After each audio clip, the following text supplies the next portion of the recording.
Assalamualaikum warahmatullahi wabarakatuh. Bismillahirrahmanirrahim. La haula wala quwata illa billah. Asyhadu an la ilaha illallah wa asyhadu anna Muhammadar Rasulullah. Allahumma sholli ala Muhammad wa ala ali Muhammad, amma ba'du. Alhamdulillah, pada kesempatan sore hari ini kita dipertemukan kembali dalam kajian rutin. Yang langsung aja kita akan bahas kali ini tentang manusia banyak yang menjadi penentang ayat-ayat Allah. Kau pilih dunia, aku memilih akhirat. Kau mengaku beriman kepada Allah, tetapi sesungguhnya engkau mendustakan ayat-ayat Allah. Kenapa orang yang menjadikan dunia sebagai tujuannya, secara tidak langsung mereka juga mendustakan ayat-ayat Allah? Nanti kita akan bahas dari slide ke slide, ayat per ayat. Allah Subhanahu wa taala berfirman dalam Quran surat Al-Baqarah ayat 204. Bismillahirrahmanirrahim. Yang artinya, dan di antara manusia ada yang pembicaranya tentang kehidupan dunia mengagumkan engkau, dan dia bersaksi kepada Allah mengenai isi hatinya, padahal dia adalah penentang yang paling keras. Pernah dengar ada orang yang kalau ngomong itu seakan-akan bersandar masalah dunia? Kalau pengen sukses, pengen berhasil, kamu harus kejar cita-cita, harapan, impian. Kalau kamu nggak seperti itu, kamu mau jadi apa? Sering dengar? Kenapa di ayat ini justru orang-orang itu menjadi penentang yang paling keras? Coba kalau saudara bilang, saya tujuannya akhirat. Kira-kira orang-orang yang seperti itu menentang nggak dengan sikap saudara? Pasti menentang. Kenapa? Hari ini di saat kebanyakan manusia menggantungkan harapan, impian dan cita-cita terhadap dunia, kesuksesan dunia, kita hari ini hanya menyandarkan pada kehidupan akhirat. Kira-kira kita dianggap aneh enggak? Dianggap gila enggak? Itu yang pernah dialami para nabi dan rasul semuanya. Nabi dan rasul diutus untuk mengingatkan manusia akan datangnya hari akhir, tentang akhirat, kepada umat manusia yang sudah terlalaikan oleh kehidupan dunia, dan mereka kebanyakan dicaci, dimaki, bahkan tidak sedikit yang dibunuh. Hari gini mikirin akhirat. Kira-kira itu terjadi enggak? Kalau saudara sendiri dakwahnya terang-terangan, bicara tentang akhirat-akhirat, kira-kira ditentang umat seluruhnya enggak? Menjadikan akhirat sebagai tujuan hidupmu akan menjadikan akhlakmu mulia dan menjadi manusia pilihan Allah, karena engkau beramal tidak lagi mengharapkan pamrih dari dunia ini. Ketika saudara menjadikan akhirat sebagai tujuan hidup saudara, maka akhlak saudara akan mulia dan menjadi pilihan Allah, karena saudara tidak memiliki pamrih atas dunia ini. Dalam Quran surat Shad ayat 46 sampai 47 diterangkan. Bismillahirrahmanirrahim. Sungguh kami telah menyucikan mereka dengan menganugerahkan akhlak yang tinggi kepadanya, yaitu selalu mengingatkan manusia kepada negeri akhirat. Dan sungguh di sisi kami mereka termasuk orang-orang pilihan yang paling baik. Saudara kepengin menjadi manusia pilihan Allah? Menjadi pilihan manusia yang paling baik? Ingatkan manusia kepada negeri akhirat. Yang bertentangan hari ini kebanyakan manusia yang menyuruh manusia untuk menggantungkan harapan, impian dan cita-cita terhadap dunia. Berbeda ketika orang yang menjadikan dunia sebagai tujuan, menjadikan dunia menjadi tujuan hidupnya, akan menyimpang dari jalan yang lurus dan memiliki akhlak yang ini kebalikannya. Pak, jangan asal ngomong. Saya nggak asal ngomong, saya jelasin Quran.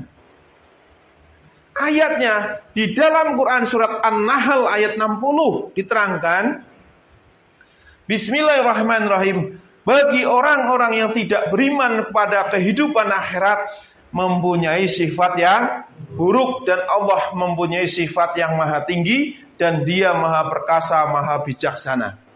Ini kan jelas. Orang yang tidak menjadikan akhirat sebagai tujuan hidupnya memiliki sifat yang. Dan ayat 74 surat Al-Mu'minun. Bismillahirrahmanirrahim. Dan sungguh orang-orang yang tidak beriman kepada akhirat benar-benar telah menyimpang jauh dari jalan yang lurus. Pak, saya juga beriman. Saya percaya, saya yakin akhirat. Amal perbuatanmu ditujukan pada akhirat enggak? Enggak, kejar dunia. Itu bukan beriman namanya. Iblis beriman atau kafir pada Allah? Kafir. Tapi percaya enggak sama Allah? Yakin enggak sama Allah?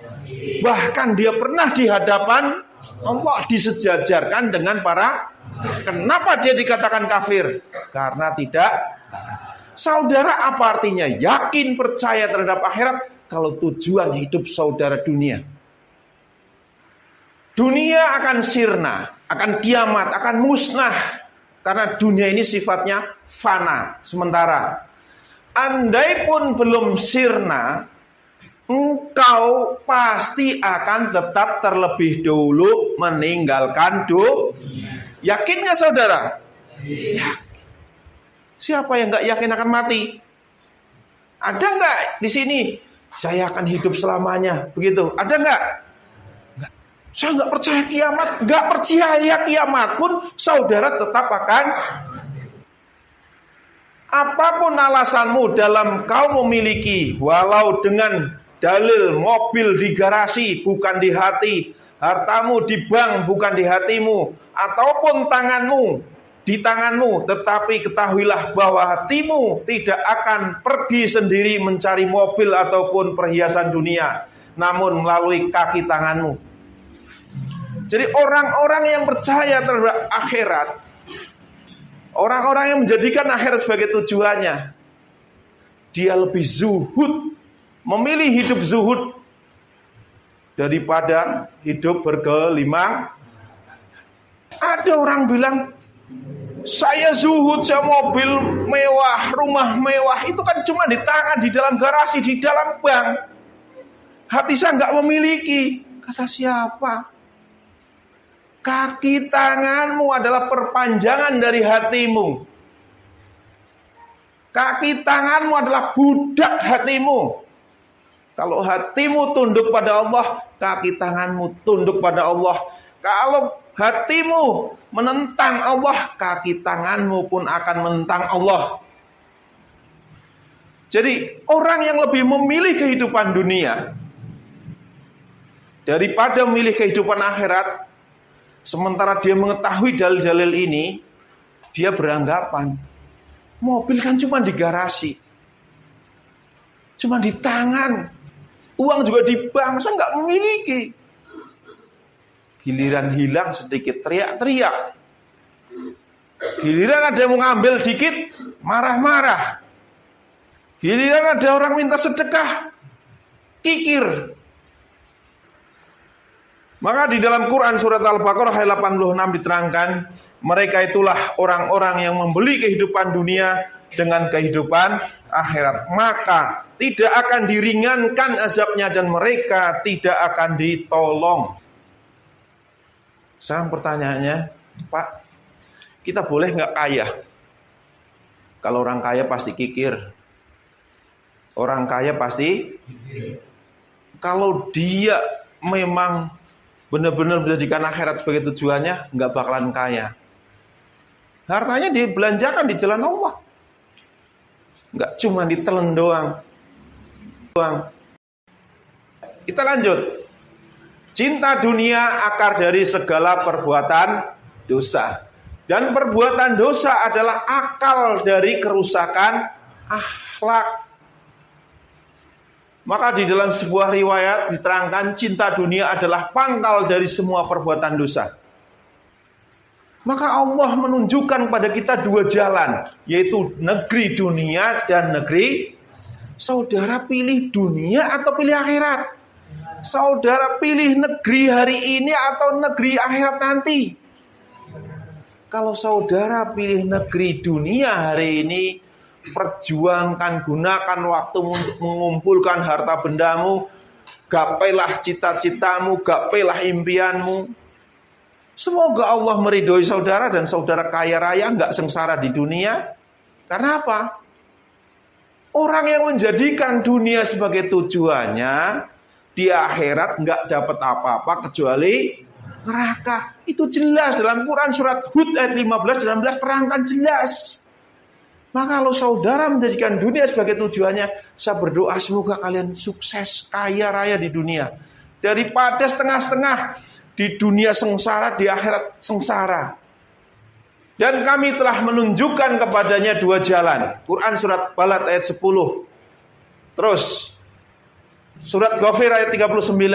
Wahai kaumku, sesungguhnya kehidupan dunia ini hanyalah kesenangan sementara, dan sesungguhnya akhirat itulah negeri yang kekal. Ini kan jelas. Allah menunjukkan kepada kita dua negeri tersebut. Saudara pilih dunia, dikatakan oleh Allah, sesaat, sementara, panah, pasti akan hancur. Sedangkan kalau saudara pilih negeri akhirat, saudara akan kekal. Pilih mana? Di ayat yang lain, sedangkan kamu, orang-orang kafir, memilih kehidupan dunia, padahal kehidupan akhirat itu lebih baik dan lebih kekal. Quran surat Al-A'la ayat 16 dan 17. Orang kafir lebih memilih. Saudara beriman atau kafir? Kalau pilih beriman, ya benar-benar amal perbuatan saudara tujukan pada akhirat. Cinta dunia melahirkan keserakahan. Kalau saudara hari ini mencintai dunia ini, pasti saya yakin serakah saudara itu. Gak akan merasa cukup. 20.000 kurang, 50.000 kurang, 500.000 pun kurang, 1 juta pun sehari tetap, semiliar pun tetap akan merasa kurang. Dan keserakahan melahirkan iri, dengki, dan kebencian. Perselisihan, perpecahan, hingga perperangan. Kalaupun terjadi peperangan, umat Islam lebih membela agama bukan karena keserakahan dunia. Maka Rasulullah berperang di jalan Allah itu bukan membela dunia, perhiasan dunia, enggak. Tapi membela ajaran Allah. Maka setelah Rasulullah menaklukkan negara-negara pun, Rasulullah hidup dalam keadaan apa? Zuhud, sederhana. Rumahnya cuma 3 kali 5 meter. Atapnya pelapa kurma. Terus dipanya daun kurma. Coba hari ini, kalau saudara jadi apa? Gak usah jadi presiden, jadi lurah aja. Udah apa aja kepengen yang wah, biar dipandang wah, begitu. Atau mungkin saudara punya uang dikit, semua pengen kelihatan wah. Kalau sudah seperti itu, harta banyak pun datang kepada saudara, saudara jauh dari kezuhudan dan saudara akan tetap merasa. Jadi hari ini lihat di dunia ini, yang terjadi peperangan, yang perang, itu kebanyakan orang yang menjadikan dunia sebagai tujuan. Orang yang memilih dunia, mereka menganggap dunia adalah segala-galanya, hingga apapun cara untuk mendapatkan dunia, mereka menghalalkan segala cara. Gitu gak? Nah begitu. Menghalalkan segala cara. Perang pun membunuh manusia, sesama umat manusia pun dibunuh, tidak masalah. Yang penting dapat kekuasaan, yang penting dapat perhiasan dunia. Itu orang yang menjadikan dunia sebagai itu. Tapi kalau orang menjadikan akhirat sebagai tujuan, jauh yang dibangun akhlak. Yang dibela itu akhlak. Jadi intinya apa?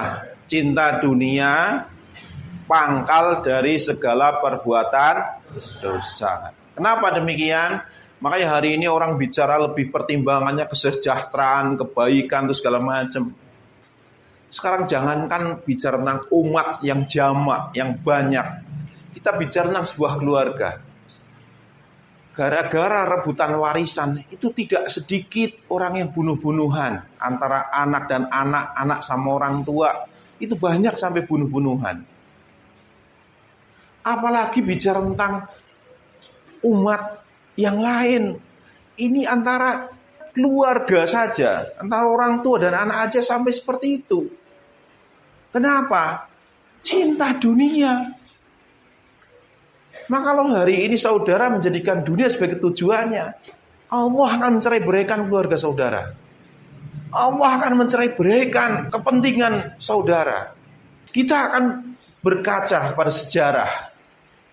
Jadi setiap nabi dan rasul mengingatkan kaumnya bahwa dunia adalah permainan dan akhirat adalah kehidupan yang sesungguhnya. Tetapi kebanyakan umatnya mengingkarinya. Jadi sejarahnya seperti itu. Setiap nabi dan rasul diutus pada sebuah kaum pasti mengingatkan kaumnya tentang akhirat. Tapi kaumnya nggak mau. Nabi Hud diutus pada kaum Ad. Kaum Ad membangun peradaban kemegahan dunia yang belum pernah dibangun sebelum itu, kota-kota yang megah. Nyampe hari ini gedung-gedungnya aja masih megah. Itu kaum Ad. Tapi kaumnya nggak mau menerima nasihat, nggak mau menerima peringatan yang akhirnya dibinasakan. Maka kita akan bahas dalam Quran surat Al-An'am ayat 31 sampai 35. Bismillahirrahmanirrahim. Allah Subhanahu wa taala berfirman yang artinya, sungguh rugi orang-orang yang mendustakan pertemuan dengan Allah, mendustakan hari akhirat.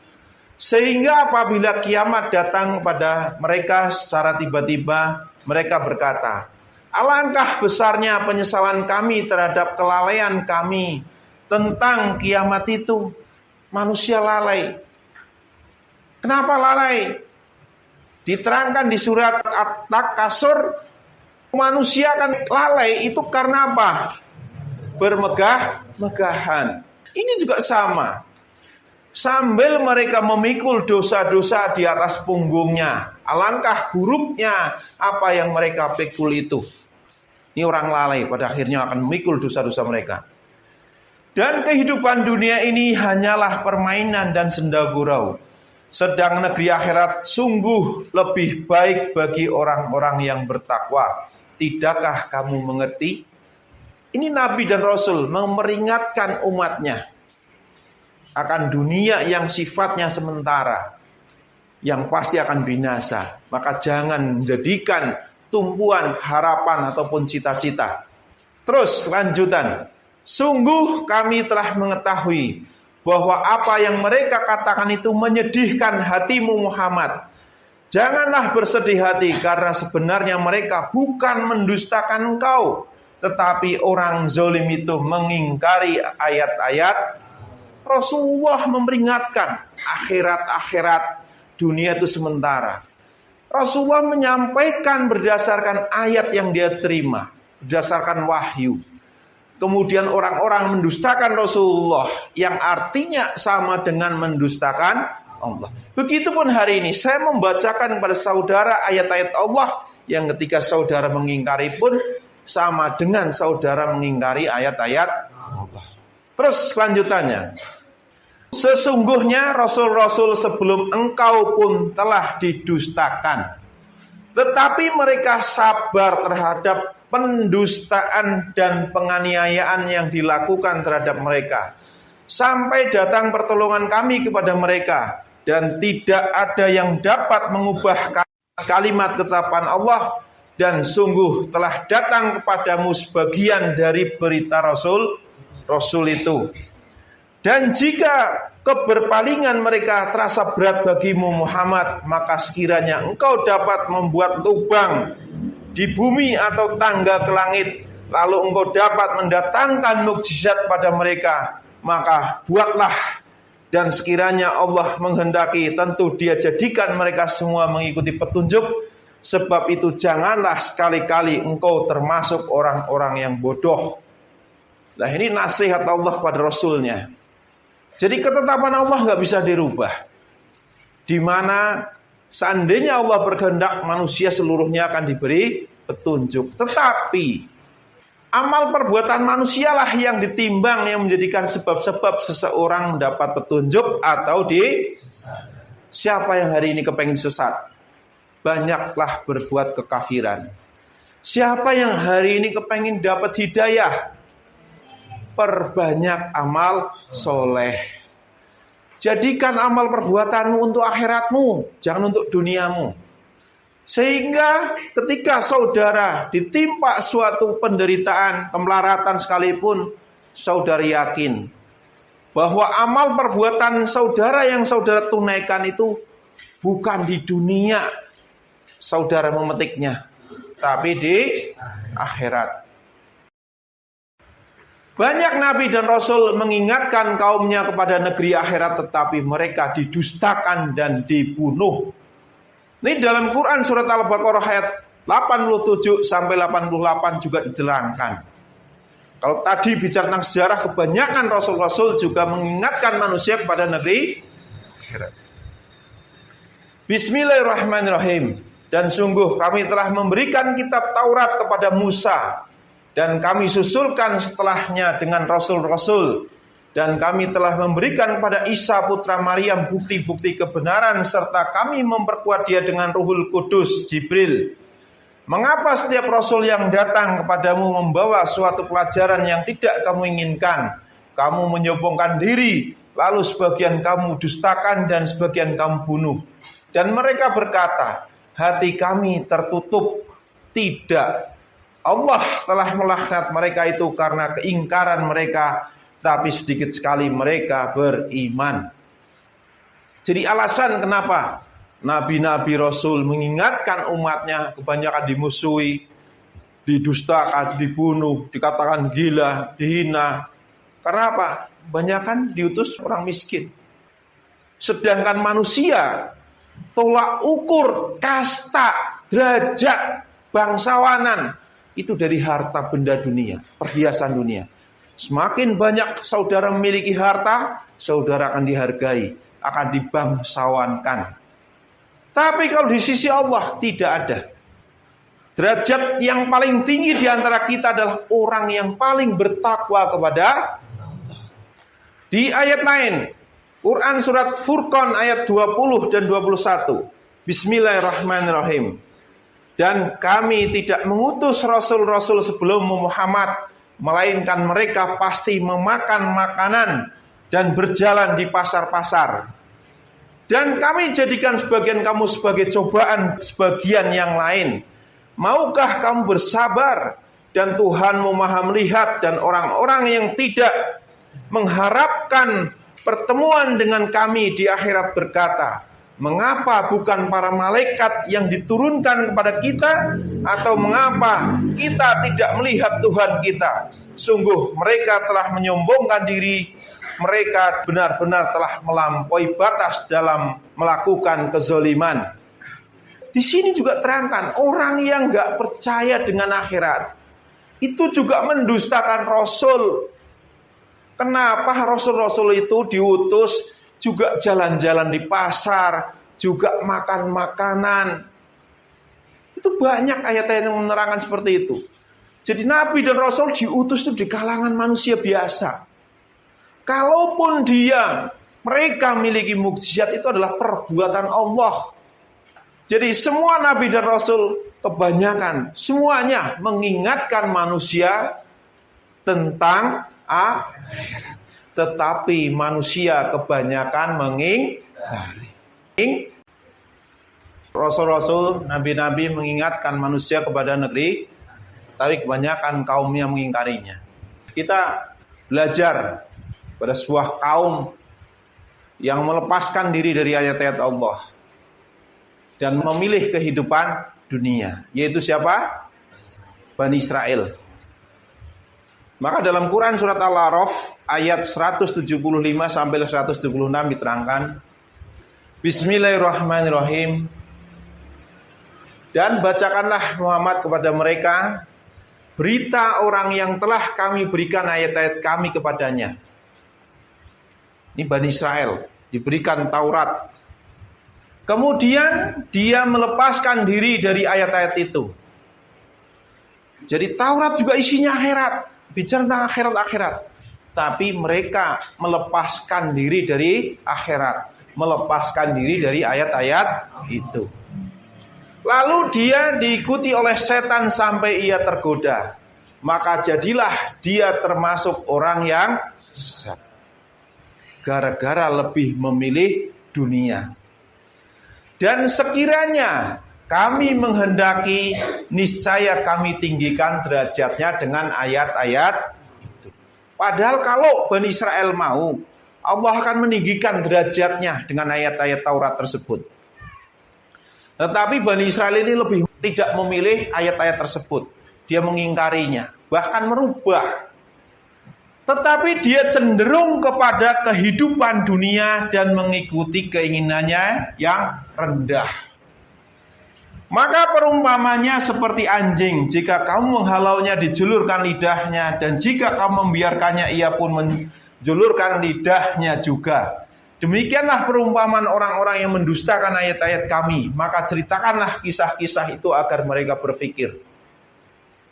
Jadi Bani Israel diperumpamakan seperti kaki empat. Siapapun yang memberikan daging, makanan, dia akan ngikut. Dia cenderung kepada kehidupan dunia dan mengikuti keinginannya yang di sini diterangkan. Dia termasuk orang-orang yang sesat gara-gara lebih memilih dunia daripada itu jelas. Terus umat Islam bagaimana hari ini? Rasulullah SAW bersabda, umatku akan ditimpa penyakit-penyakit yang pernah menimpa umat-umat dahulu, yaitu Yahudi dan Nasrani. Sahabat bertanya, apakah penyakit-penyakit umat-umat terdahulu itu? Nabi SAW menjawab, penyakit-penyakit itu ialah terlalu sombong. Dibawakan ayat-ayat tentang akhirat, dia nolak, lebih milih dunia, bahkan dirubah ayat-ayatnya. Kalau hari ini Quran gak bisa dirubah. Kenapa? Allah yang jaga. Tapi akhirnya disalah tafsirkan. Karena dirubah gak bisa, cara menafsirkannya dirubah. Walaupun ayatnya gak berubah, tapi pentafsirannya yang berubah. Terlalu mewah. Umat Islam hari ini terlalu mewah gak? Lihat Islam. Islam mula-mula datang dari mana? Arab Saudi, lihat di sana. Terlalu mewah enggak orang sana? Terus yang ketiga, mengumpulkan harta sebanyak. Seakan-akan hari ini kalau saudara bertakwa, Allah akan memberikan kekayaan. Kalau saudara miskin pasti banyak dosa. Menghina Rasulullah. Rasulullah hidup miskin berarti banyak dosa kayak gitu. Itu parah itu ucap-ucapan itu tuh. Terus yang keempat, tipu menipu dalam berebut harta benda dunia. Tipu menipu. Coba lihat sekarang di YouTube. Levelnya ustadz tipu dalam hal saling memarahi, dengki-mendengki hingga zalim menzalimi. Hadis riwayat Hakim. Itu jelas sudah terjadi belum? Sudah, penyakit itu sudah masuk ke umat Islam hari ini. Maka umat Islam sudah mengikuti umat-umat Yahudi dan Nasrani, yaitu lebih memilih dunia dan perhiasannya daripada akhirat, dan berusaha melemahkan ayat-ayat Allah. Ayat-ayat Allah yang bicara tentang akhirat dilemahkan. Kamu harus ngikuti ustadz, kalau enggak ngikuti ustadz nanti sesat kamu. Ustadznya bermegah-megah, ustadznya bermewah-mewah. Ya sudah, jadilah. Maka Rasulullah SAW pernah bersabda, sungguh kalian akan mengikuti jalan orang-orang sebelum kalian sejengkal demi sejengkal dan sehasta demi sehasta. Sampai jika orang-orang yang kalian ikuti itu masuk ke lubang dop yang sempit sekalipun, pasti kalian pun akan mengikutinya. Kami para sahabat berkata, wahai Rasulullah, apakah yang diikuti itu adalah Yahudi dan Nasrani? Beliau menjawab, lantas siapa lagi? Hadis riwayat Muslim. Kalau kita mengacu pada ayat Quran surat Al-A'raf ayat 175-176, Yahudi dan Nasrani tersesat karena lebih memilih Hari ini umat Islam, walaupun tata cara beribadahnya berbeda, tapi mengikuti sesuatu yang menjerumuskan pada lebih memilih dunia daripada akhirat. Jelas sampai sini? Kita lanjut lagi. Dikatakan ahli kitab Yahudi dan Nasrani, berawal dari Yahudi dan Nasrani, mereka mengetahui isi kitab Taurat maupun Injil, tetapi berusaha merubah isi kitab tersebut, hingga Allah menjamin dan menjaga Al-Quran agar tidak ada yang merubahnya. Tetapi hari ini ada yang berusaha menafsirkan dan membelokkan takwilnya.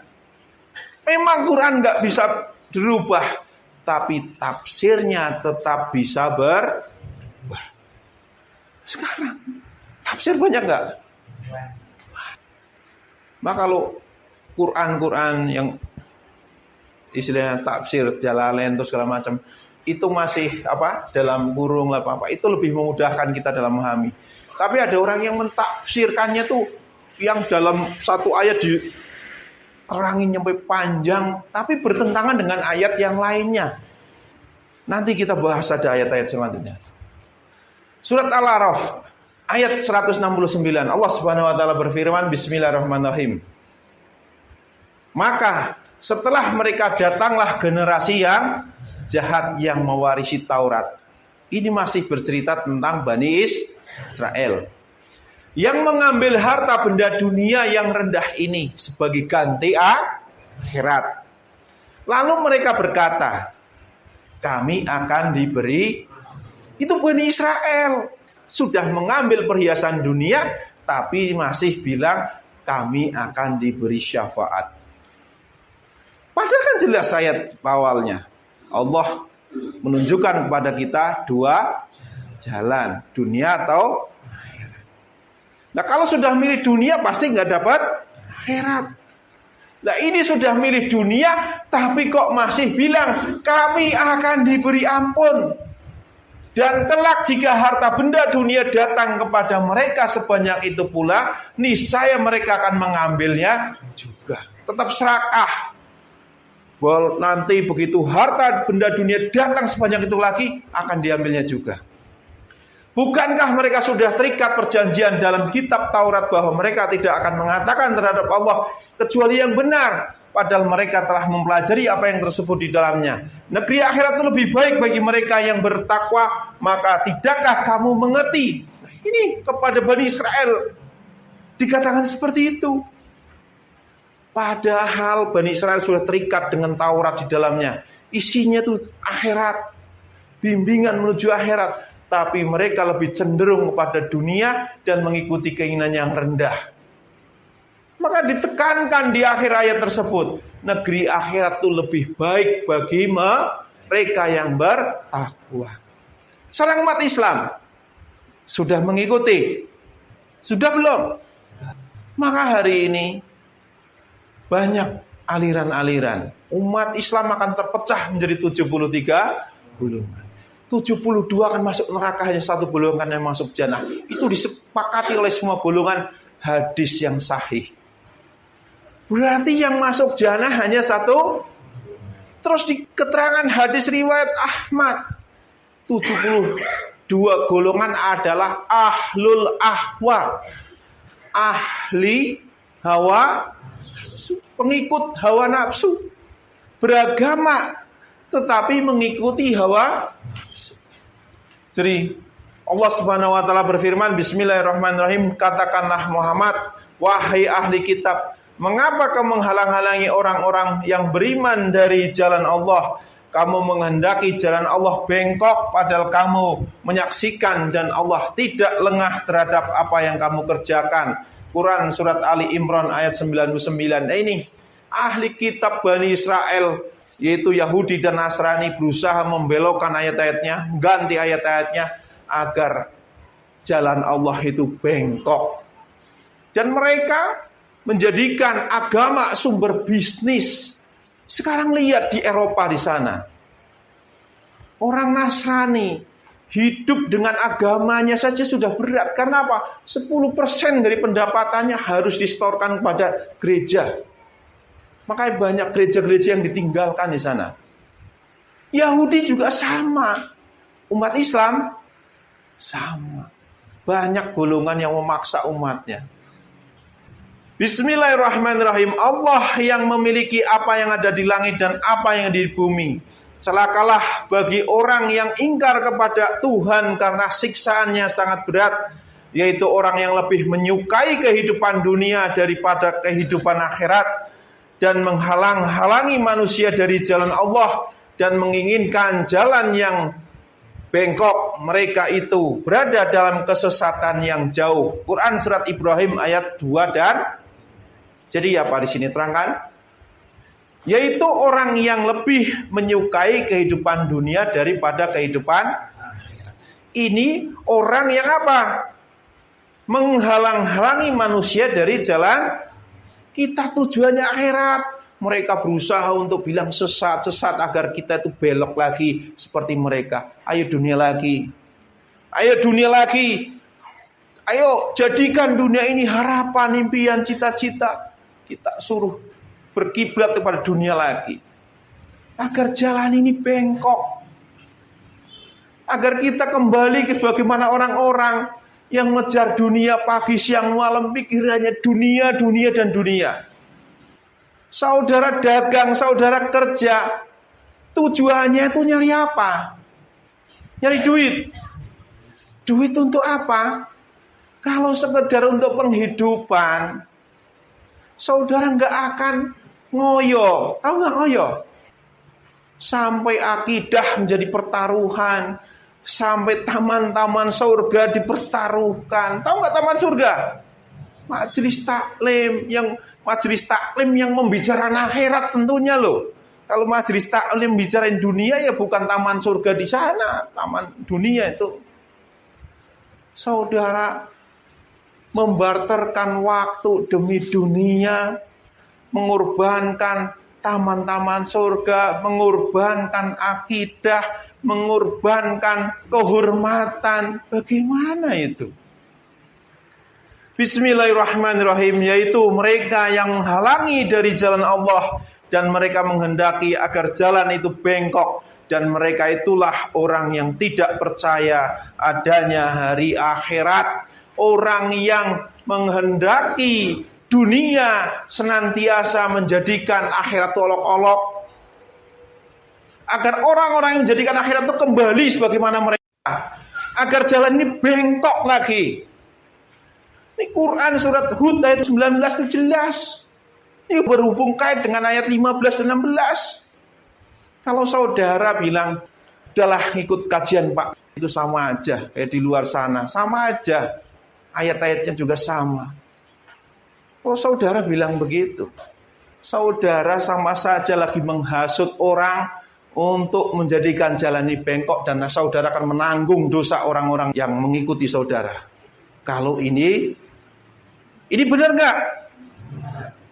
Saya menyampaikan ayat-ayat Allah, masa salah? Kalau saya membicarakan hawa nafsu, tentunya itu salah. Saya membicarakan ayat-ayat Allah, hubung kait antara ayat satu dengan ayat yang lain, bahkan semua di dalam isi Quran kita bicarakan. Makanya mentafsirkan, mentakwilkan Quran, ketika kita mentakwilkan satu ayat bertentangan dengan ayat yang lain, batal itu. Hati-hati. Jangan karena profesor, dokter, walaupun bertentangan dengan ayat yang lain, saudara lebih percaya begitu. Masya Allah. Lihatlah kaum-kaum yang mendustakan utusan-utusan Allah yang pada akhirnya dibinasakan. Kita suruh belajar. Kalau tadi Nabi dan Rasul semua mengingatkan manusia kepada negeri akhirat, sekarang lihatlah kaum-kaum yang mendustakannya. Surat Yusuf ayat 109 sampai 111. Bismillahirrahmanirrahim, yang artinya, dan kami tidak mengutus sebelummu Muhammad melainkan orang laki-laki yang kami berikan wahyu kepadanya di antara penduduk negeri. Tidakkah mereka bepergian di bumi lalu melihat bagaimana kesudahan orang-orang sebelum mereka yang mendustakan Rasul, dan sungguh negeri akhirat itu lebih baik bagi orang yang bertakwa. Tidakkah kamu mengerti? Sehingga apabila para Rasul tidak mempunyai harapan lagi tentang keimanan kaumnya dan telah meyakini bahwa mereka telah didustakan, datanglah kepada mereka para Rasul itu pertolongan kami, lalu diselamatkannya orang yang kami kehendaki, dan siksa kami tidak dapat ditolak dari orang-orang yang berdosa. Sungguh pada kisah-kisah mereka itu terdapat pengajaran bagi orang yang mempunyai akal. Al-Quran itu bukanlah cerita yang dibuat-buat, tetapi membenarkan kitab-kitab sebelumnya, menjelaskan segala sesuatu dan sebagai petunjuk dan rahmat bagi orang-orang beriman. Ketika Rasul sudah didustakan oleh kaumnya, setelah diingkari oleh kaumnya, maka Allah selamatkan Rasulnya, utusannya, dan dibinasakan kaum tersebut. Maka lihatlah hari ini, kebanyakan peradaban, peninggalan peradaban itu adalah orang-orang yang menentang utusan-utusan Allah. Bismillahirrahmanirrahim. Wahai golongan jin dan manusia, bukankah sudah datang padamu rasul-rasul dari kalanganmu sendiri? Mereka menyampaikan ayat-ayatku kepadamu dan memperingatkanmu tentang pertemuan pada hari ini. Mereka menjawab, ya, kami menjadi saksi atas diri kami sendiri. Tetapi mereka tertipu oleh kehidupan dunia, dan mereka telah menjadi saksi atas diri mereka sendiri bahwa mereka adalah orang-orang kafir. Jadi orang yang kafir adalah orang yang tertipu oleh kehidupan dunia. Jadi saudara, ketika menjadikan dunia sebagai tujuannya, saya nggak urus ngomong kafir, ini ayatnya sudah banyak menerangkan itu. Orang kafir memilih kehidupan, orang kafir tertipu oleh kehidupan. Sudah. Kalau sekarang banyak orang yang mengatasnamakan agama lebih untuk mencari dunia, sudah ayat yang bicara. Kalau kita bahas tadi tentang nabi-nabi dan rasul diutus, terus Bani Israel tersesatnya berawal dari lebih mengikuti keinginannya yang rendah, lebih condong pada kehidupan dunia. Umat Islam hari ini juga sudah mengikuti mereka. Kira-kira kita punya hak enggak untuk membela diri di hadapan Allah? Manusia punya hak enggak? Hak asasi manusia di dunia. Ya Allah, jangan kau binasakan kami. Sebenarnya ada ayat yang menerangkan, kita diciptakan, terus diberikan karunia. Seandainya Allah mau, kalau manusia nggak mau taat sama Allah, akan dimusnahkan semua, diganti umat yang baru. Jadi artinya apa? Di hadapan Allah kita nggak ada tawar-menawar. Kalau di dunia ini Allah Maha Pengasih. Saudara hari ini mengingkari ayat-ayat Allah, saudara akan mengenyam kenikmatan dunia itu hanya sesaat. Saudara apalagi umur yang sudah kepala 5, hari ini menentang ayat-ayat Allah. Allah nggak bakalan tiba-tiba langsung mengazab saudara. Dibiarkan sama Allah, dikasih kesenangan yang pada akhirnya akan direnggut nyawanya dengan azab. Manusia diciptakan oleh Allah dalam keadaan lemah, dan manusia menyadari suatu saat ia akan kembali kepada penciptanya. Tetapi mengapa ia menjadi penentangnya? Ayat-ayatnya jelas. Saudara lebih takut sama manusia. Ayat-ayatnya jelas gak bicara akhirat. Kenapa saudara lebih milih dunia? Surat Ar-Rum ayat 54. Allah Subhanahu wa taala berfirman, Bismillahirrahmanirrahim. Allah lah yang menciptakan kamu dari keadaan lemah, Kemudian dia menjadikan kamu setelah keadaan lemah itu menjadi kuat. Kemudian dia menjadikan kamu setelah kuat itu lemah kembali dan beruban. Dia menciptakan apa yang dia kehendaki dan dia maha mengetahui, maha kuasa. Dia telah menciptakan manusia dari mani. Ternyata dia menjadi pembantah yang nyata. Quran surat An-Nahl ayat 4. Di ayat yang lain, dan tidakkah manusia memperhatikan bahwa kami menciptakannya dari setetes mani, ternyata dia menjadi musuh yang nyata. Quran surat Yasin ayat 77. Coba hari ini, dari zaman nabi-nabi, dari zaman Habil sampai dengan hari ini, orang-orang yang menabuh genderang perang pada Allah, pada penciptanya, ada nggak yang sampai hari ini masih hidup? Jadi orang yang menentang ayat-ayat Allah itu seperti badut di pinggir jalan di sana, yang pada akhirnya akan tumbang, yang pada akhirnya akan binasa. Manusia tahu padahal dia suatu saat akan mati, tapi kenapa dia menentang Allah? Maka sadarlah engkau manusia bahwa engkau tidak akan pernah mampu mengalahkan penciptamu, dan engkau tidak akan lebih pandai dari pemilik segala ilmu. Memilah-milah ayat-ayat Allah sama dengan engkau menganggap Allah bisa berbuat salah. Kalaupun engkau melihat Al-Quran tidak sesuai dengan keinginanmu itu, karena Allah telah menutup hatimu. Kalau Allah menutup hati seseorang, dia akan membaca Quran, wah ini beda, oh ini gak sesuai, ini bertentangan, ini segala macam. Saudara meragukan ayat-ayat Allah. Saudara lama-lama meragukan akhirat, dan saudara akan mengingkari ayat-ayat Allah. Itu bukan berarti saudara yang berawal emang niat untuk menentang Allah, tapi karena saudara ditutup oleh Allah, karena amal perbuatan saudara yang lebih condong kepada kehidupan. Sekarang ada anggapan kalau kita pakai Quran seluruhannya akan jadi radikal. Masya Allah, itu dusta itu. Justru kalau kita memakai Quran secara keseluruhan, manusia akan jadi berakhlak, lebih beradab, lebih berkarakter. Tapi kalau manusia memilah-milah ayat Allah, jadinya radikal. Yang dipakai ayat-ayat tentang apa? Kekuasaan, pemerintahan. Dia menghalalkan segala cara, mengkafirkan umat lainnya, membunuh yang lain. Itu yang justru radikal, itu berawal dari memilah-milah ayat-ayat Quran. Kalau kita pakai keseluruhannya, bicara tentang akhirat semua, kita berbuat baik pun tanpa pamrih, bagaimana bisa radikal? Kalaupun Rasulullah perang dahulu, karena diperangi, ada suatu kaum yang besar seperti Indonesia saat ini, ada orang yang mengganggu Indonesia, mengganggu kedaulatan Indonesia. Masa iya orang Indonesia diem saja? Lawan gak? Perang gak? Lawan, itu jawabannya. Rasulullah punya kaum yang ada orang ingin menghancurkan kaum tersebut. Masa iya diam?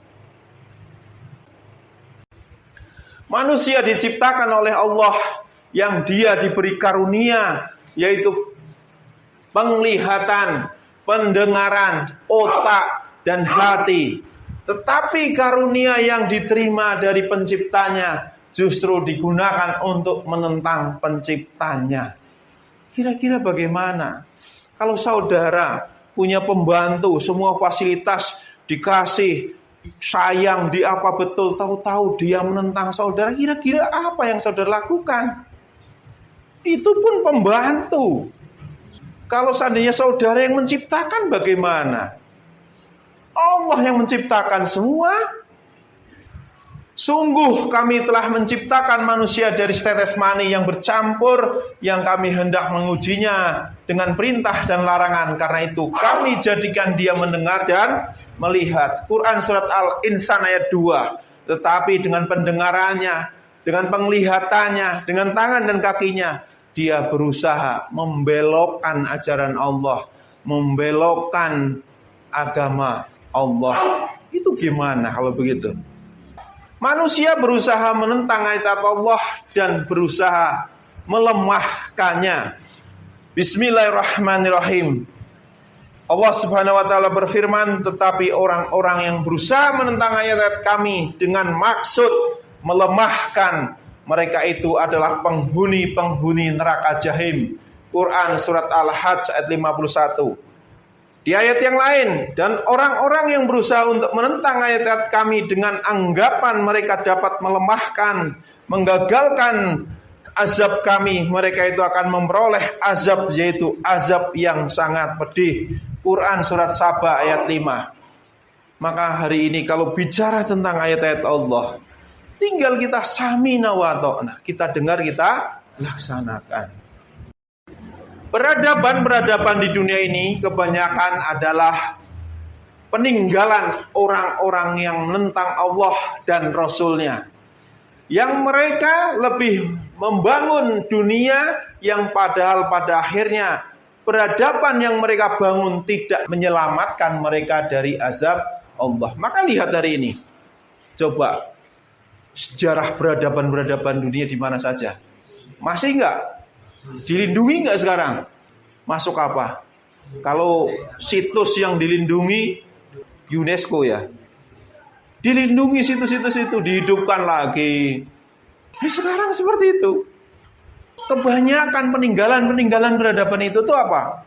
Kota-kota yang megah mewah itu kebanyakan yang menentang putusan Allah. Borobudur aja pertama ditemukan ditutupin apa? Abu vulkanik. Berarti pernah kenal letusan Gunung Merapi kan?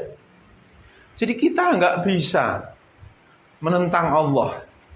Maka kita diperintahkan oleh Allah suruh ngapain? Dalam Quran surat Fatir ayat 44. Kita disuruh berpergian di bumi lalu melihat bagaimana kesudahan orang-orang sebelum mereka yang mendustakan Rasul. Padahal orang-orang itu lebih besar kekuatannya dari mereka, lebih bagus peradabannya. Itu ada ayat-ayat yang lain yang menerangkan itu. Kita disuruh melihat, yang nggak harus jalan ke sono, nggak harus jalan ke tempat olah TKP ya, TKP-nya nggak harus sekarang lihat Google aja ketahuan kok. Nih, gitu kan? Lihat peradaban-peradaban itu. Kita disuruh melihat. Terus di ayat yang lain juga sama. Di Quran surat Rum ayat 9 sampai 10. Kita disuruh berpergian di bumi lalu melihat bagaimana kesudahan orang-orang sebelum mereka yang mendustakan Rasul. Orang-orang itu lebih kuat dari mereka sendiri dan mereka mengolah bumi, tanah serta memakmurkannya melebihi apa yang telah mereka makmurkan. Jadi kebanyakan orang-orang yang mendustakan Rasul itu adalah orang-orang yang hebat di muka bumi, yang meninggalkan peradaban-peradaban yang besar. Mengolah bumi, membangun piramida, membangun istana, segala macam. Banyak sekali ini ayat-ayatnya. Nah kalau saya hari ini saudara kepengen di Islam pengen jaya, tapi kepengen jayanya saudara dalam beragama Islam, kok yang dicontoh itu Korun, yang dicontoh itu Fir'aun yang bangun peradaban seperti itu, yang dicontoh itu seperti kaum Sabah atau segala macam. Itu terbalik. Karena peradaban Islam tidak akan kembali dengan peradaban-peradaban yang pernah dimusnahkan. Pasti akan kembali sebagaimana dulu awal mula itu muncul. Yaitu apa? Perbaikan akhlak manusianya. Manusia. Kita lanjut. Apakah Al-Quran surat At-Takasur akan menjadi lemah hanya karena fatwa manusia? Apakah surat At-Takasur akan menjadi lemah hanya karena fatwa manusia? Coba sekarang. Islam berasal dari negeri Arab. Sedangkan negeri Arab hari ini masih sesuai dengan surat At-Takasur atau bertentangan dengan surat At-Takasur? Kalau sudah bertentangan dengan surat At-Takasur, kenapa orang masih menganggap mereka benar? Dan hari ini orang-orang umat Islam juga tidak sedikit yang bermegah-megahan. Maka kita akan bahas. Bismillahirrahmanirrahim. Alhaakumut takasur. Bermegah-megahan telah melalaikan kamu. Jadi bermegah-megahan telah lalaikan kamu. Lalai terhadap apa? Tujuan utamanya yaitu akhirat. Lalai. Maka kalau orang bermegah-megahan pasti akan takut mati, akan cinta dunia, dan dia tersesat. Lalai itu ya tersesat. Jadi bermegah-megahan telah menyesatkan kamu, ya sama. Terus sampai kamu masuk ke dalam kubur. Jadi artinya apa? Kamu akan lalai sampai masuk ke dalam kubur. Jadi artinya apa? Kamu tidak akan sadar kalau kamu telah tersesat sampai kamu mati. Maka sebelum meninggalkan bermegah-megahan, manusia tidak akan sadar. Itu udah janji pasti dari Allah. Manusia sebelum meninggalkan bermegah-megahan, dia tidak akan menyadari kalau dia telah lalai. Maka ayat selanjutnya, sekali-kali tidak, kelak kamu akan mengetahui. Sekali-kali tidak di sini apa? Tidak akan pernah saudara menyadari kalau saudara telah lalai. Saudara tidak akan menyadari kalau saudara sudah lalai. Maka dikatakan lagi, kelak kamu akan mengetahui akibat perbuatanmu itu. Jadi caranya gimana biar sadar? Tinggalkan bermegah-megahan. Kemudian sekali-kali tidak, kelak kamu akan mengetahui. Kemudian sekali-kali tidak. Jadi artinya apa?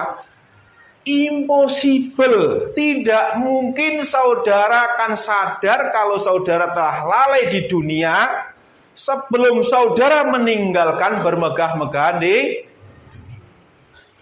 ayat selanjutnya. Sekali-kali tidak, sekiranya kamu mengetahui dengan pasti. Sekiranya kamu mengetahui dengan pasti, niscaya kamu benar-benar akan melihat neraka. Jadi kesadaran kalau kamu tersesat, kesadaran kalau kamu telah lalai, itu justru ketika saudara sudah dihadapkan ke neraka jahim. Maka ayat selanjutnya, kemudian kamu benar-benar akan melihatnya dengan mata kepala sendiri.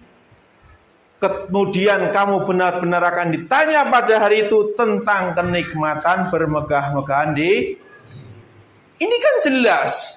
Kenapa hari ini ada orang yang bilang bermegah-megahan dalam ketaatan itu halal. Itu akan diminta pertanggungjawaban di sisi Allah tuh, kalimat-kalimat itu tuh. Banyak orang yang mengaku muslim tetapi hidup bermegah-megahan dengan dalil sahabat Nabi kaya. Yang padahal sahabat Nabi adalah orang-orang yang zuhud walaupun kaya. Tetapi dengan kekayaannya untuk membela agama Allah. Berbeda hari ini banyak yang mengatasnamakan agama untuk mencari kekayaan dan hidup jauh dari akhlak Nabi, yaitu zuhud terhadap dunia. Itu hari ini. Maka kita belajar pada siapa? Abdurrahman bin Auf, sahabat Nabi. Pada suatu hari Abdurrahman bin Auf dihidangkan makanan kepadanya, lalu ia berkata, Mus'hab bin Umair telah terbunuh. Ia adalah orang yang lebih baik dariku. Namun saat hendak dikafani, tidak ada kain kafan yang bisa membungkusnya kecuali hanyalah burdah kain bergaris. Dan Hamzah terbunuh atau orang lain yang lebih baik dariku, lalu tidak ada kain yang bisa dijadikan kafan untuknya kecuali burdah. Aku khawatir jika kebaikan-kebaikan kita disegerakan di dunia ini. Lalu ia mulai menangis. Hadis riwayat Bukhari. Abdurrahman dikasih hidangan makanan saja nangis, ingat sahabat-sahabatnya yang terbaik sudah terbunuh. Jangan-jangan ini adalah penangguhan. Masa iya orang yang dikasih hidangan kayak gitu aja sampai nangis, masa mau hidup bermegah-megahan? Iya, sebelum mengenal Islam dia kaya raya. Tapi setelah mengenal Islam, kayanya dia mencari harta memang banyak dapat, tapi sebanyak itu juga dia gunakan untuk menopang agama. Itu berbeda dengan hari ini, mengatasnamakan agama, tetapi untuk mencari kekayaan. Ya. Maka siapa yang lebih Anda takut, Allah atau manusia? Allah. Kalau saudara takut kepada Allah, jangan mengingkari ayat-ayatnya. Mau gelar apapun itu, kalau sudah membahas Quran kok bertentangan dengan ayat-ayat yang lain, sudah berusaha mentakwilkan bengkok, bermegah-megahan dalam ketaatan boleh. Kalau kita bertakwa, Allah akan membukakan pintu kekayaan. Itu sudah bertentangan. Bertentangan banyak ayat di dalam Quran. Maka Abdullah bin Mas'ud radhiyallahu anhu mengatakan, barang siapa yang kufur terhadap satu huruf Al-Quran atau satu ayat Al-Quran, berarti dia telah kufur terhadap seluruh isi Al-Quran. Itu harus jadi tanamkan dalam jiwa kita. Jangan sampai menjadi penentang agama Allah. Dan orang-orang yang mendustakan, mengkufuri ayat-ayat kami, akan kami biarkan mereka berangsur-angsur ke kebinasaan dengan cara yang tidak mereka ketahui. Dan aku akan memberikan tenggang waktu kepada mereka. Sungguh rencanaku sangat teguh. Quran surat Al-A'raf ayat 182 dan 183. Banyaknya umat Islam seperti buih atau tidak punya kekuatan dan tidak ditakuti. Allah menghinakan umat Islam jika dunia lebih dicintai. Nah, ini juga jelas dalam sebuah hadis yang panjang. Riwayat Abu Daud, Imam Ahmad, Rasulullah SAW bersabda, telah berkumpul umat-umat untuk menghadapi kalian sebagaimana orang-orang yang makan berkumpul menghadapi piringnya. Maka kita diperumpamakan seperti piring, kata Rasulullah.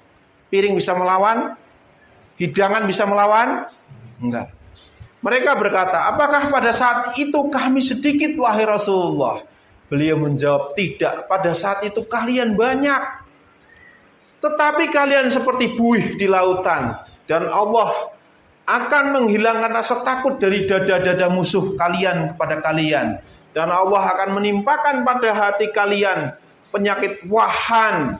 Mereka berkata, apakah penyakit al-wahan itu wahai Rasulullah? Beliau menjawab, cinta dunia dan takut akan mati. Ternyata ketika saudara mencintai dunia, walaupun saudara mengaku muslim, ini menjadi sebab-sebab saudara terjerumus kepada kelalaian, kesesatan, dan kekufuran. Kenapa? Mutlak yang dicintai hanya Allah. Sedangkan Quran itu bicara tentang akhirat semua, nggak ada satupun bicara tentang dunia. Berawal dari menolak akhirat dan memilih dunia hingga Allah tutup dan dipalingkan dari tanda-tanda kebesaran Allah. Ini juga terangkan. Jadi diterangkan bahwa dalam Quran surat Al-A'raf ayat 146, Bismillahirrahmanirrahim, akan aku palingkan dari tanda-tanda kekuasaanku orang-orang yang menyombongkan diri di bumi tanpa alasan yang benar. Dikasih ayat tentang akhirat, lebih milih dunia. Kalaupun mereka melihat setiap tanda kekuasaanku, mereka tetap tidak akan beriman kepadanya. Dan jika mereka melihat jalan membawa kepada petunjuk, mereka tidak akan menempuhnya. Tetapi jika mereka melihat jalan kesesatan, mereka menempuhnya. Yang demikian adalah karena mereka mendustakan ayat-ayat kami dan mereka selalu lengah terhadapnya. Padahal tanda-tanda kiamat itu sudah banyak sekali, tapi orang-orang yang cinta terhadap dunia dipalingkan. Dajjal sudah di depan mata, mereka tetap gak ngeliat. Seakan-akan Dajjal itu pelindungnya. Ya'juj dan Ma'juj sudah jadi tetangganya, dia tetap tidak melihat. Seakan-akan Ya'juj dan Ma'juj masih di dalam sumur. Itulah orang-orang yang dipalingkan dari ayat-ayat Allah. Maka jangan karena dalil-dalil seperti ini. Bagaimana saya bersedekah, infak, zakat jika saya tidak kaya? Seakan zakat, infak, sedekah kalau sudah kaya. Banyak kan dengar gitu? Bagaimana Islam akan jaya jika umat Islam miskin? Pernah dengar kayak gitu? Banyak. Bagaimana kelompok kecil bisa mengalahkan kelompok yang besar? Dengar kayak gitu juga? Masya Allah. Itu adalah perkataan-perkataan orang yang cinta dunia dan tidak percaya dengan pertolongan Allah. Ingat itu. Itu perkataan-perkataan orang yang sudah mulai tersesat. Karena apa? Dia tidak percaya kepada Al-Quran. Padahal di dalam Quran surat Al-Baqarah ayat 249 sampai 250 diterangkan. Maka ketika Talut membawa bala tentaranya, dia berkata, Allah akan menguji kamu dengan sebuah sungai. Maka barang siapa meminum airnya, dia bukanlah pengikutku, dan barang siapa tidak meminumnya, maka dia adalah pengikutku. Kecuali menciduk seciduk dengan tangan. Tetapi mereka meminumnya kecuali sebagian kecil di antara mereka. Ketika dia Talut dan orang-orang yang beriman bersamanya menyeberangi sungai itu, mereka berkata, kami tidak kuat lagi pada hari ini melawan Jalut dan bala tentaranya. Mereka yang meyakini bahwa mereka akan menemui Allah berkata, yang meyakini akhirat berkata, betapa banyak kelompok kecil mengalahkan kelompok yang besar dengan izin Allah. Dan Allah beserta orang-orang yang sabar. Di ayat selanjutnya, dan ketika mereka maju melawan Jalut dan tentaranya, mereka berdoa, ya Tuhan kami, limpahkanlah kesabaran kepada kami, kukuhkanlah langkah kami, dan tolonglah kami menghadapi orang-orang kafir. Dari ayat ini sudah jelas, pertolongan Allah bukan karena banyaknya harta, banyaknya pasukan, banyaknya kelompok, tapi pertolongan Allah seberapa sabar kita menerima ujian dari Allah, seberapa kuat kita mentaati Allah. Kalau kita di sini kebanyakan orang-orang yang tidak taat pada Allah, pastinya akan jauh dari pertolongan Allah. Tapi walaupun kita sedikit, kita kelompok yang kecil, jika kita benar-benar bertakwa, insya Allah Allah akan menolong kita. Demikian tadi apa yang bisa saya sampaikan. Ada salah kata dari pribadi saya, benar Allah. Saya akhiri, wassalamualaikum warahmatullahi wabarakatuh.